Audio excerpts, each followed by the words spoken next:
One prep that, if you choose to engage with it, will bless you and your family, and it'll require predominantly just your time. Good morning and welcome to the Shielded Prepper. This channel is committed to information that'll expand a prepared mind. And today, the topic is on real estate. Why real estate? Well, this is where a significant portion of our financial success will come from. In fact, the conversation we're having today is on whether or not you should consider to get your real estate license in your market center. That's right, your real estate license in your market center. Why would I encourage this? This has less to do with you shifting careers and going into real estate as a professional. My wife and I are both full-time real estate agents. This is what we do as our profession. Yet here's what I'm looking to share with you. There are three different types of investments. There's your primary residence that you live in. There is your investing in real estate for flips, so to gain wealth through remodeling and transitioning homes and letting somebody else live in it while you do the work and you get the upside. And then there's purchasing to hold long-term, to build long-term wealth and asset wealth through hold. Or there might be a blend of these together. Regardless of what it is, here's where real estate agents have an advantage in coming up. Every advantage that we can take part in now, that if we prep for it now, is going to bless us in the future. A real estate agent is paid based on buying and selling homes as well as referring business. Those are kind of the two ways that real estate agents earn money. They help buyers purchase homes and they help sellers sell homes, and we refer business out. So if I've got a seller here in Washington State and they say, hey, we're moving to Texas or we're moving to New York City. Why anyone would ever go there, I don't know. Yet, wherever they're going, we can call up an agent in that market center or interview other agents in that market center that may be like-minded with a client. Maybe they have certain requirements, or you find somebody that has a special focus in their real estate business to help them, and you pass that over and you get a percentage of that future commission. So these are how real estate agents earn an income. All that to say, when we're investing in homes, and I've done this dozens and dozens of times for many other investors, yet when we go into a property and we write an offer, a real estate agent receives a commission when they help a buyer purchase a home, and they receive a commission when they help a seller sell a home. So there's two different sides to earn income with this. When it comes to investing, where it becomes valuable is being able to claw back additional margin by the leverage of being able to manage the transaction yourself.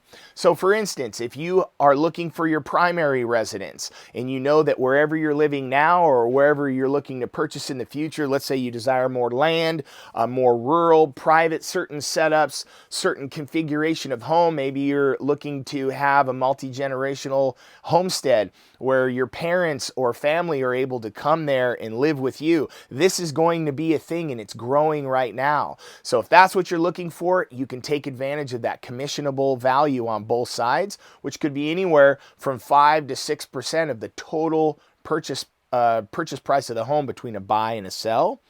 Or on the front end, that 2.5 to 3% commission could help with closing costs, buying down of rate, as well as giving you an unfair opportunity to be able to negotiate on your inspection, or if there's any repairs, modifications, or changes, you get to take advantage of that. When it comes to investing, though, we know that when you're investing in real estate, whether you're flipping or holding, you desire to buy low and either to sell high or to be able to rent in a place where you're going to be able to gain equity over a period of time. Yet with flipping homes, where it becomes valuable is having a real estate agent that understands how to reverse engineer the process. Here's the process. If you're your own real estate agent and you're negotiating for yourself, or you're a real estate agent negotiating on behalf of a client, here's the 4 things that go into purchasing an investment property that you intend on rehabilitating and selling. And now is still a great time to do this. If you can find the right deal, I have one that we're working on right now in our home that's awesome. And even when the market goes down, there's still opportunity there. So don't close your ears to opportunity. Open them up and just listen to this. So the 4 the four components that you must ensure that you know if you choose to get your real estate license and to get into this industry from a managing of a file standpoint. One, you have your cost of acquisition. How much are you going to pay for this home? How much? You have the cost of rehab, what the cost is going to be to rehabilitate that property. Is it $50,000? Is it $100,000? Is it $200,000? Trade skills are premier right now, so it's really important to know those costs. 3, your cost of money. What is it going to require? Are you using hard money? Are you doing home equity? Are you using your own savings? Are you self-funding? How much is it going to cost you to use that money? And what's the carrying cost of those? So the carrying cost is the percentage. If you're in hard money, it might be 3 to 4 points, 2 to 3, 4 points up front. So a point is a percentage value of the home you're purchasing. If it's a $200,000 home, 1 point is $2,000. 3 points, $6,000. Oftentimes hard money is 2 to 3, maybe 4 points up front, and oftentimes a point per month. So if you're going to purchase a home with the intention to rehabilitate and to sell, and it may take you 6 months to a year, you're going to be paying 3 points up front plus 6 additional points monthly, so that investor that's partnering with you on this remodel and the transition of this property, that's how they make their money. So there's great leverage to be able to partner with other people. If you don't have enough opium, get some. Other people's money. Use other people's money. Use the bank's money. If you've got your own cash and you desire to do that, you can do that too. So 1, your cost of money. This is a really important one. And then you have your cost of sale. It still costs to sell a home. So as a real estate agent, when I factor a home that I'm going to sell, if it was mine, the cost of sale is less because I don't necessarily have to pay myself the same rate as I would an agent or a listing agent that was going to list my invested home. So we save on that. It also gives us an opportunity to negotiate on our own behalf, in our own best interest, to come up with a win-win. A win for us and a win for this future buyer that may be purchasing our home. So between the cost of acquisition, the cost to rehabilitate the product, the cost of money, the cost to borrow money to fix it, and then the cost to sell it, those 4 components have to be squished together, and the output of profit has to be worth your time. So for example, if we reverse engineer a $400,000 home that's going on market, fully rehabbed, ready to purchase right now. Well, if we purchase that home for $180,000 and we put $70,000 into it, so we're at $250,000 between acquisition and the cost of rehab, it's going to cost us another $30,000 to borrow the money to purchase the home, to rehabilitate the home. And then the cost of sale is roughly about 7 to 10% depending on your market center. So this property, between those 3 components, let's see, 180 plus 70 is 250, plus 30 is 280, plus your cost of sale on 400,000, let's say it's 7%. So 7% at 200,000 be 14,000. So you're $294,000 all in on a property you could sell for 400. That's $100,000 in profit. Right there. Those are the components. Cost of sale, cost of remodel, cost of money, and cost of acquisition. So if you could put all 4 of those together and make it a profitable deal over a 6-month or a year cycle, this is an awesome industry for you to get into. The same with the cost to acquire. Let's say you're looking to purchase rentals or duplexes or quadplexes or single family homes that you intend on transitioning into your portfolio. This is also another opportunity as real estate agents to use the commissionable volume as well as our ability to negotiate on our own behalf to take advantage of these investment cycles. If you choose not to get your real estate license, that's okay. Maybe you desire to hire somebody to write all of these offers because there is a significant skill into just preparing the legal offers to ensure that you're able to purchase these.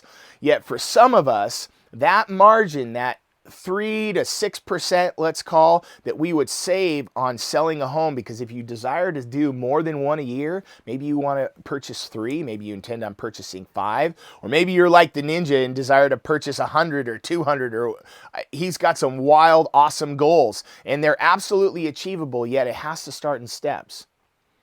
So an encouragement for you today is to ensure that you consider becoming a licensed real estate agent in your market center if you intend on investing, especially if you're planning on doing more than 1 or 2 properties.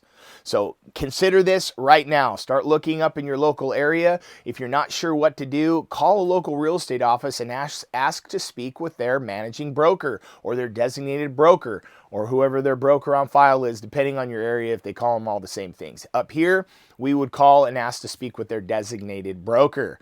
That designated broker will walk you through it. Their job is to usher in new real estate agents into their offices, because the way real estate offices earn money is based on a percentage of the commissionable volume that agents make.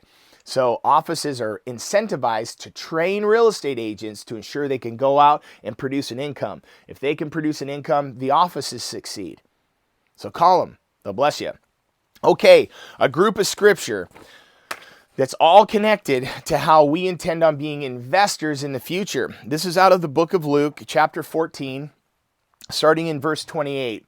And it's very important that as we're thinking about investing, that we're also applying skills now before we actually take the step. This is really uncomfortable. If you've never purchased homes before for an investment, this is serious.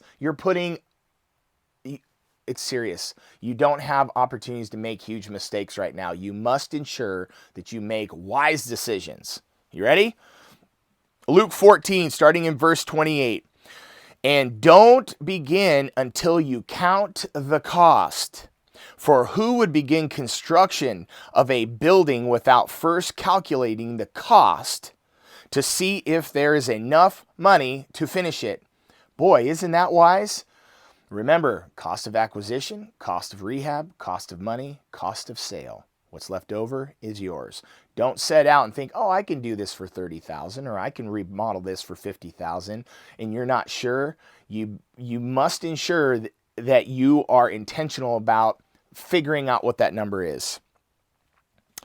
Otherwise, you might complete only the foundation before running out of money, and then everyone would laugh at you. And boy, that's true. I see listings pop on the market occasionally, not so much in the recent years because the market's been so healthy, yet there was a time where investors would purchase homes and they ran out of money. They got partway through the project and couldn't finish.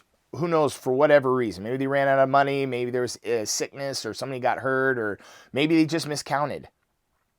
It happens, and then they sell those, and there's another opportunity for investors to be able to purchase ones that already have improvements done. Maybe all the demos done, all the electric has been done, all of the plumbing and the roof is new and windows have been installed, yet they haven't put any insulation or drywall or flooring in the home, and that's an opportunity for you to come in when somebody spent all that time and effort to ensure that those essential systems are complete, and you get to walk into those. It's a pretty cool opportunity. They would say, there's a person who started that building and couldn't finish it. Couldn't finish it. They'll point it out. So make sure that you're intentional about this. This is a huge opportunity, and spend the time now continuing to educate yourself, and getting your real estate license may be of benefit for you. Verse 31, or what king would go to war against another king without first sitting down with his counselors to discuss whether his army of 10,000 would defeat the 20,000 soldier marching army against them? And if he can't, he will send a delegation to discuss terms of peace while the enemy is still far off. So you cannot become my disciple without giving up everything you own. So one, if we're going to follow Christ and we're going to trust him, he is telling us we must count the cost of that decision. One, to count the cost of the decision if you're going to build a house and only get to the foundation and run out of money. That's a wisdom and that's an education thing. Yet at the same time, it's going to cost us everything to follow him, and a trust that if we have the knowledge to move forward in life and we understand how to gain wisdom, that following the Lord requires everything. It requires us to count the cost of submitting our lives to Him so that He can build us up in the future. So today, I encourage you, if real estate is something you've considered and you know that it's been bubbling inside of you, that you desire to know more about this, so when the opportunity and the time and the chapter comes for us to invest in real estate, that you're prepared, let's do it now. Don't wait. If you'd like to have help on this, email me at theshieldedprepper@gmail.com. I'll even connect with you and help you with this if you have questions. If you haven't subscribed and you made it this far, please do. Give it a like, send it to somebody that this may encourage, and get ready for your unfair share of opportunity. The window is going to be smaller, yet there's going to be vast upside. Bless you guys today. Let's get it done together.